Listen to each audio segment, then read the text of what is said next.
Okay, I guess going live. Hi everyone, this is Alan, Nielsen-Brewer talking, and I just wanted to give a little heads up on targeted individuals. And if you never heard of it before, something I am, and there's quite a few thousands, and it's going to be growing. Um, I had never heard of it when it happened. I lived in most of my life in a town called Dallas, Oregon, near Salem, the capital, and what happens, and you don't know it. In my own case, I had never gotten in trouble with law enforcement, actually with anybody. Um, about the only thing interesting I had done as a hobby is I had studied religion and apologetics and secular humanism. I'd studied cults and all that, but I never even wrote anything mean in the chat rooms. And I was very conscientious about not being a mean person to anybody. Overly nice, overly concerned about being nice to everybody. And I was not politically active. I would look at stuff on the internet about politics, liberal and conservative, Fox News, CNN, Young Turks. So pretty well rounded. I wasn't just a stereotype anything. I studied atheism, I had studied Christian apologetics and politics, but I never wrote anything mean or slammed anybody. Or called anybody names. So there was no reason or ground for anybody in the world to ever hate me. And I think that's a weird thing about the TI community is that people will look back in their background for some kind of reason. They did something, they were politically active, they pissed off or said something mean. I never have said anything mean to anybody, ever. I have something what they call scrupulosity, which is an overly sensitive um, scrupulosity, OCD with religious, when you're interested in religion and very concerned about ethics and morality to everybody, you have a tendency to treat everybody nice and you'll take, you know, you will literally be the turn the other cheek and 70 times 7, forgive everybody um, for anything. And you'll just take the brunt of it and feel like you're obeying Christ for and forgiving all your enemies and trying to love them. This program did not strengthen me towards more Christianity. It made me say, no, I'm done with this. I went back to church and got baptized. I'd studied humanism, but I believe in God. I think there's a fine tuner, and I still get encouragement from it. But I made up my own little theodicy and answer to evil and suffering. And but anyway, it doesn't help anything with targeted individuals. I'd never pissed anybody off ever, and I wasn't politically active. I think I went on one protest, and that was a Dallas, Oregon Right to Life program when I was in high school. Um, so that was the only thing. I wasn't into. I liked humanism because I believed in the separation of church and state. But I just believe in God. I think there is a fine tuner, God, and you kind of Christianize the fine tuner, and Catholic, Protestant, whatever, Mormon, different eschatology, last day stuff, but and then you sit with Old Testament stuff. Anyway, I'm going off on a theological apologetics, but I had never pissed anybody off. I think there's one time somebody asked if there was a police that thought talked to somebody I knew that was a landlord and said something like, if I was into drugs, and it's like, no, in fact, you can even that person can come to my house and ask me directly, but the person never showed up. So I guess they decided that I wasn't. They knew I wasn't. I would give my brother Dale some money, and he would get some because and he had an addiction problem. Then I gave him money for a methadone clinic, and that was it. I never took a dollar for drugs. I never sold my own pain medication that I was on for years. I never sold even one. A couple times, if I didn't, my brother at the beginning, I'd give him a couple. I didn't think anything of it, but anyway, I was always respectful of people. But my medication I needed for myself. So And outside of that, I never even once in my life got in trouble with police or never went into City Hall for anything of my own. Um, Never went to a courtroom or anything. So people who are targeted, and I got V2K, I got voice, I got the whole, you know, I don't have too much burns. Some people get the burns. I have V2K, constant voice to skull technology. That is constant. What that means, you literally have normally, in my case, a guy and a gal always yapping to me. I can hear them right now, and they're saying this is on us. Oh my gosh, that's when I can hear them right now. And I didn't know a targeted individual. I just knew that people were playing a game on me, a joke. I'd be walking around, I could hear a guy and a gal, and I'm telling this to my mom or my sister, and they're kind of like, they seem like they don't believe me or understand, but it took me about a year and a half to 2 years to even realize this was happening to other people around the United States and the world. This whole targeted individual thing, and that it's the Fusion Center, I guess, in Salem. And then I looked up the White House. They had their own targeted individual symposium or whatever. If you type it in, White House targeted individuals conference, whatever, and it shows one from 2011 under Barack Obama and 2012. I think James Lyko has one on there, or Kemper 131. It will show it too, and you can watch. There's literally hundreds of people there, and it's not just in America. It's literally in Mexico, Japan, India. This is around the world. This is something that's not. They can't get away with this anymore because it's Ella Free, Ramola. They're doing some good things. They're making it known. So they can't do the old loony bin cracks about we need psychiatrists and all that because somebody is helping us. And I just started really getting mine around 2015, 2016. I mean, some good people have been, and the whole point of this, it literally is um, to get people to either, well, actually to get them to kill themselves. And I had never in my life tried it. But after, I'd say 8 months of it in Dallas, where I never got in trouble, never hurt anybody, sure enough, did the whole thing. 2 bottles of, so they almost got what they did. And then the next, you thought, well, and I could hear the lady who's listening to me right now. Um, when I woke up from the medication and the wrist thing, um, I didn't. I woke up 2 hours later and it's like, oh, he's a dead man.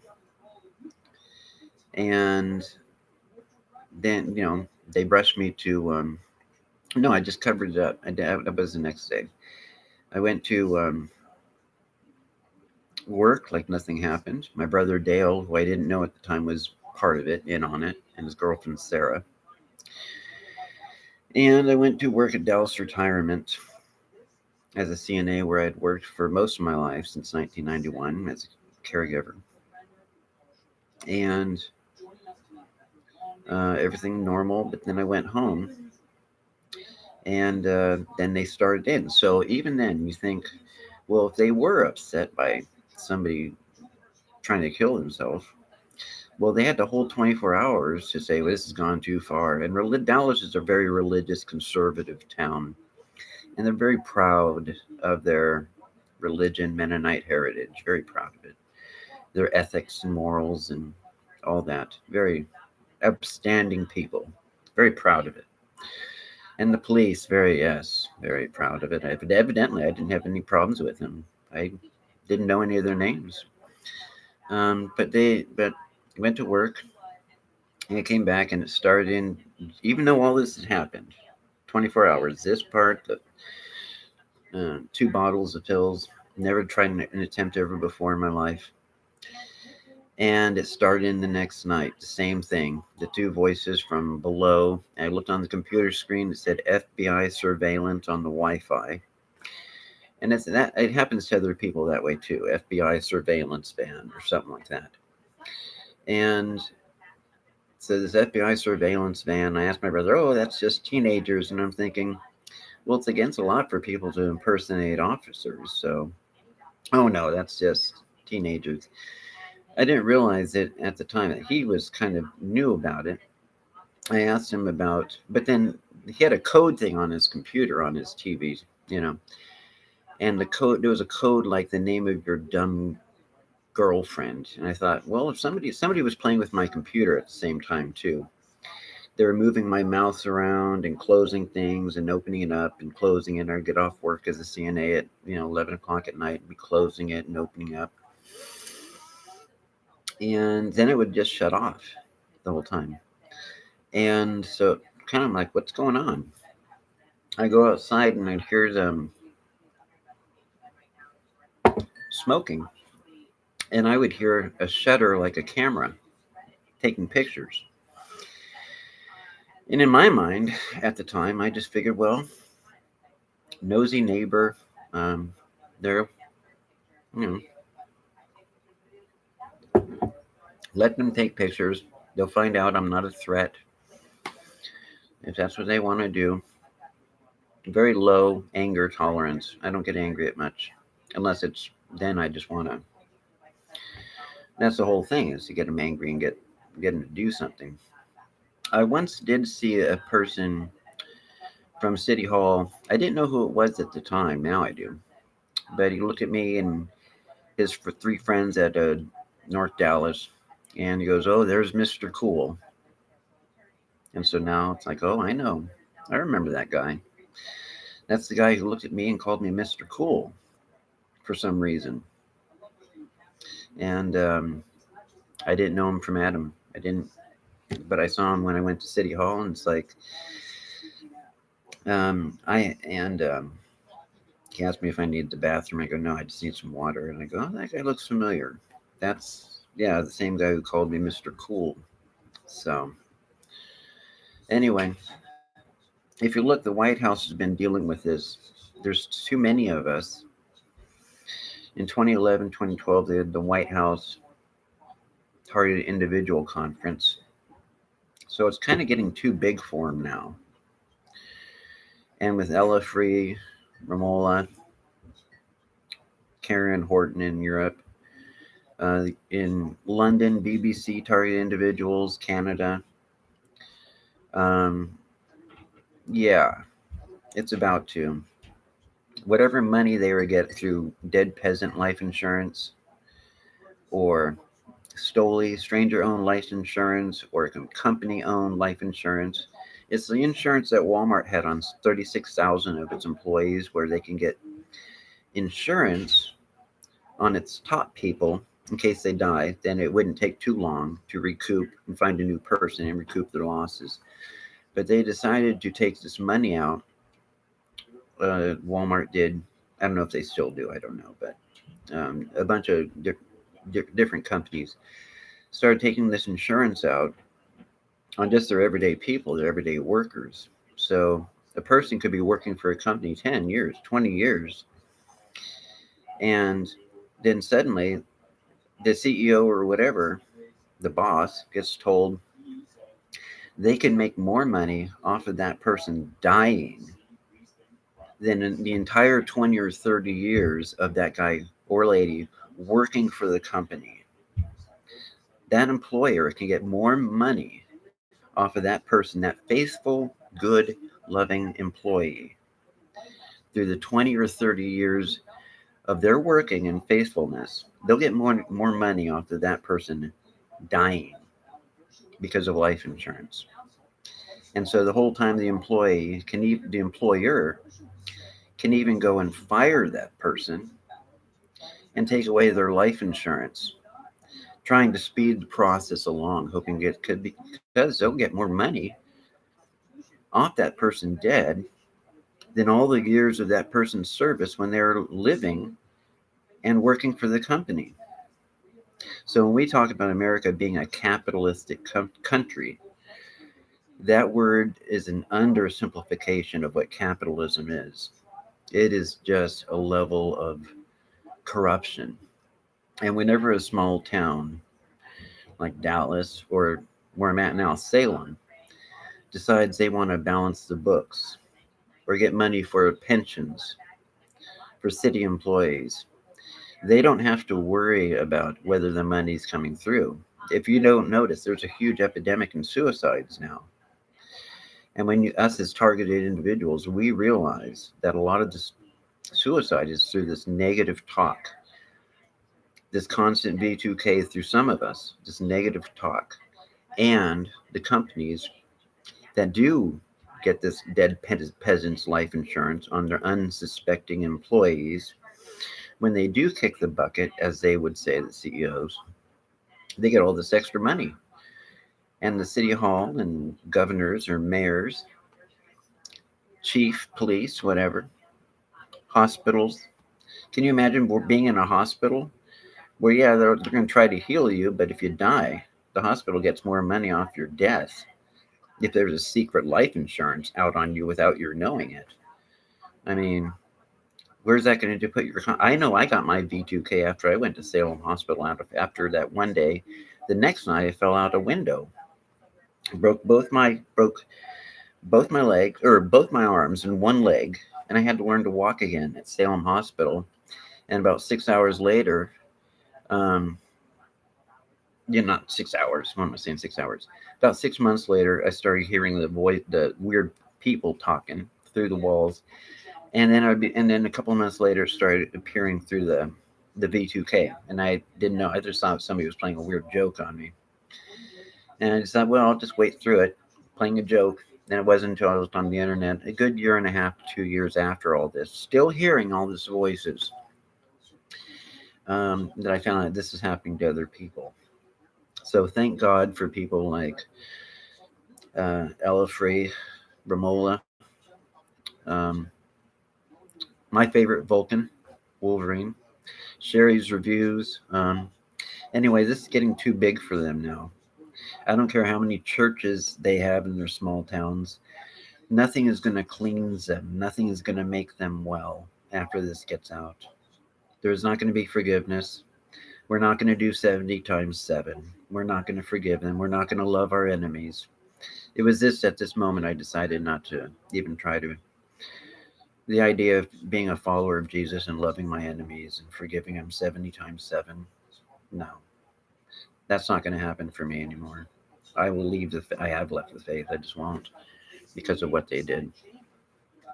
If I was evil or ever did something wrong to somebody, I would understand it. But I personally, I just never have. I always had a sensitive conscience. I've never hurt anybody. A lot of TIs look back in their life. Well, maybe it's because I did this and they're guilt ridden. Maybe I deserve it. No, some of us have never done anything. We're not part of the government. We haven't been politically active. We haven't hurt anybody. We didn't deserve this. And you might have a guilty conscience for something, but you didn't deserve this. Nobody deserves to suffer for eternity in the hell, and nobody deserves to go through this in this world either. So, anyway, um, if you have a chance, look at the White House Symposium or Conference on Targeted Individuals. Look up Ella Free, Ramola D, series reviews, and Vulcan Wolverine. There's a bunch of new ones up there, but um, I would encourage.